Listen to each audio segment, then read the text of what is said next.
သက်ထားဆိုရင်ရိုင်းဆိုင်တဲ့အပြုမှုတစ်ခုကြောင့်အခုလိုထောက်ပြပြောဆိုလာတဲ့ပရိသတ်တို့ပရိသတ်တွေအားလုံးပဲမင်္ဂလာပါရှင်ဆယ်ထွန်းမြန်မာနေပြန်လည်ကြိုဆိုလိုက်ပါတယ်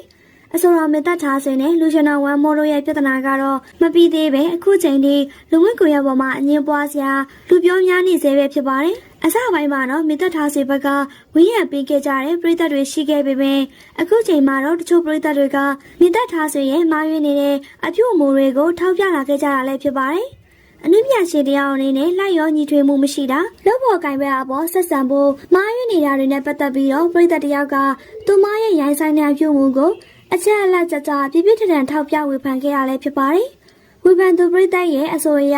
မင်းသက်ထားစေကဝင်းမိုးကအလုံးပြက်လို့ရှောင်ဖယ်တာမဟုတ်ဘဲနဲ့စင်ပေါ်မှာစကားပြောရင်လက်ကလေးထိမိတာကိုတင်မတူမတန်သလိုရုပ်ပြက်ဆင်းပြက်ရှောင်ဖယ်သွားခဲ့ရလဲဖြစ်ပါတယ်။ပွဲတစ်ခုမှာပရိသတ်မပြင်းရအောင်အဆိုတော်နဲ့လူရှင်တော်တွေကအတိုင်အဖောက်ညီညီဖြောပြရမှာအနုပညာလောကရဲ့ထုံးစံတစ်ခုပါပဲ။မင်းသက်ထားစေကတော့လူမှုရေးအရာရောအနုပညာအရာပါအလိုက်ထိုင်မရှိပဲဝမ်းမိုးကိုပြိတ္တရှိမှအရှက်ရအောင်လှုပ်ဆောင်ခဲ့တာကအတော်လေးကိုရိုင်းဆိုင်တဲ့အမားတစ်ခုဖြစ်တယ်လို့ထောက်ပြပြောဆိုခဲ့တာလည်းဖြစ်ပါတယ်။ကို့ဘာသာဘလောက်ပဲဂုဏ်သိက္ခာရှိရှိဘလောက်ပဲထိမ့်သိမ့်ပြီးတော့နေနေလူရှင်တော်နဲ့ပြက်လုံးထိုးရပြီဆိုရင်တော့အနုပညာတရားအနေနဲ့လက်ရောညီထွေမှုရှိအောင်နေထိုင်ရမှာဖြစ်ပေမယ့်သူမကတော့အဲ့ဒီလိုမျိုးမလုပ်ဆောင်ခဲ့ပါဘူး။အစကတည်းကဒီလိုသဘောတူမှုမရှိဘူးဆိုရင်ပွဲကိုလက်မခံပဲညှင်းပယ်ခဲ့ရမှာပါဒီနေရာမှာနိုင်ငံကျော်ဆဲလီဖြူဖြူထွေးနေအဆိုတော်အင်းမြဖြူတို့ရဲ့ပြုမှုနေထိုင်ပုံတွေကိုကြည့်ရင်မိသက်ထားစေရဲ့အမားကပို့ပြီးတော့ပေါ်နေရလဲဖြစ်ပါတယ်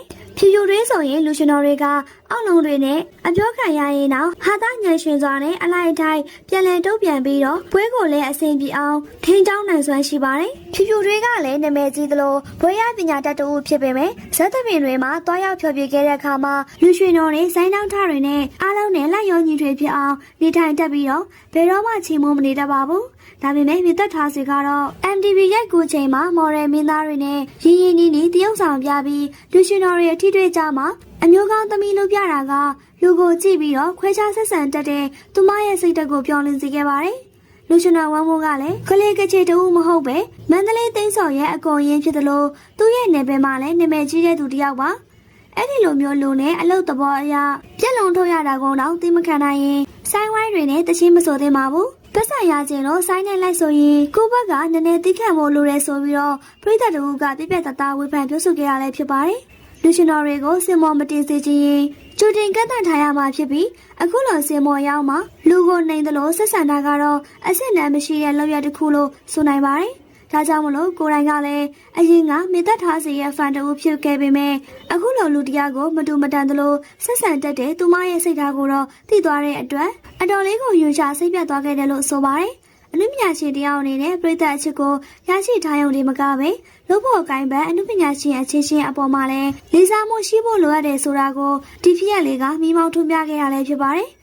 အခုတည်းဒီလူပြောများနေတဲ့ကိစ္စမှာမိသက်ထားစေကလူမှုရေးနားမလဲပဲရိုင်းဆိုင်ပါတယ်ဆိုပြီးတော့ထောက်ပြတဲ့အပေါ်ပြည်သက်တွေကိုရောဘလို့မြင်လဲဆိုတာခေါင်းပေါ်မှာရေးသွားပြခဲ့ကြပါအောင်ရှင်။